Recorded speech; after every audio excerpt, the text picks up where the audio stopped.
Hello everyone, welcome to my channel Meals and Memories from Dubai. আজি লৈ আহিছো এখন অসমীয়া থালি সহজতে বনাব পৰা। প্ৰথমে বনাবলৈ লৈছো সৰু আলুগুটি ভাজি। এতিয়া মই মিঠাতেল 4 চামুচ দি দিলো। ইয়াত দিলো শুকান জলকীয়া দুটা আৰু জিৰা কেইটামান।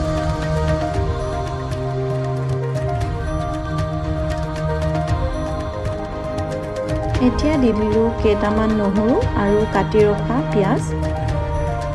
এইখিনি গুটেখিনি ভালদৰে ফ্ৰাই কৰি ললো।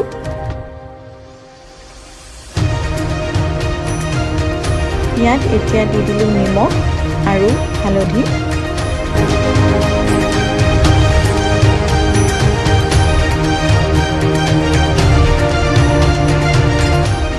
গুটেখিনি ভালদৰে লৰাই এতিয়া ইয়াত দি দিলো কাটি ৰখা সৰু আলু।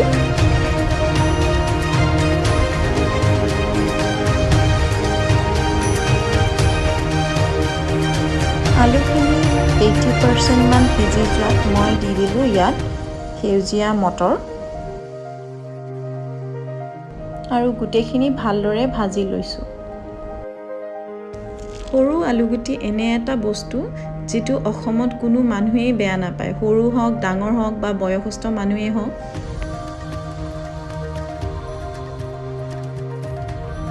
এয়া হৈ গ'ল আমাৰ সৰু আলুগুটি ভাজি ৰেডি।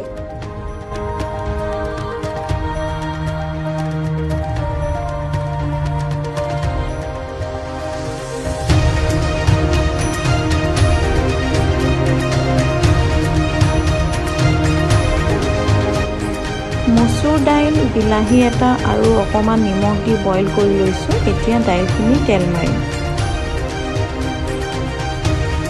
পেনখন গৰম হোৱাত মই দি দিলোঁ 2 টেবুল স্পুন মিঠাতেল আৰু ইয়াত এতিয়া দি দিলোঁ দুটা শুকান জলকীয়া, কেইফুটামান নহৰু। এইখিনি এতিয়া ভালদৰে ফ্ৰাই কৰি ল'লোঁ আৰু এতিয়া দি দিলোঁ পাঁচফোৰণ এচামুচ, হালধি পাউডাৰ এচামুচ আৰু ইয়াত এতিয়া বইল কৰা দাইলখিনি দি দিলোঁ।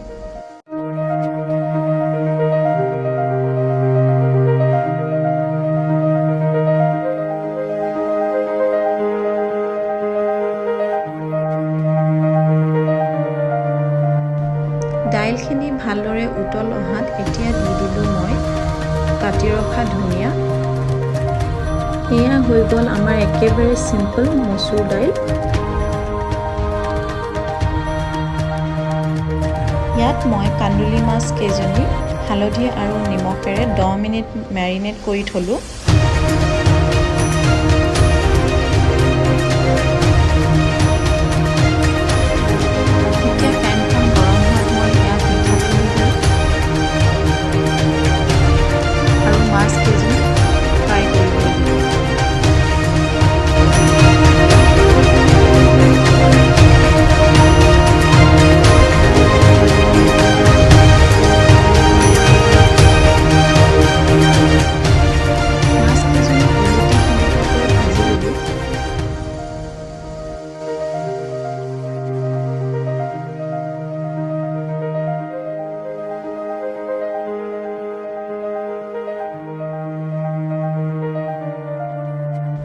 মাছ কেইজনী টানকৈ ভজা হোৱাত এতিয়া মই ইয়াৰ পৰা নমাই থলোঁ। এয়া হৈ গ'ল আমাৰ কান্দুলি মাছ ফ্ৰাই।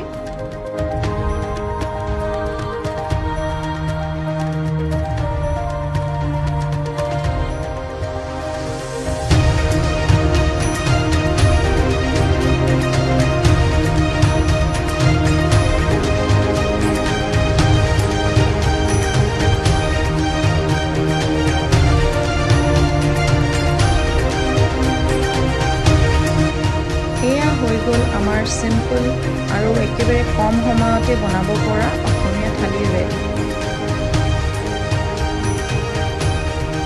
এই অসমীয়া থালিখন আপোনালোকে কেনে পালে জনাব আৰু ভিডিঅ'টো লাইক কৰিব, শ্বেয়াৰ কৰিব আৰু থেংক ইউ ফৰ ৱাচিং।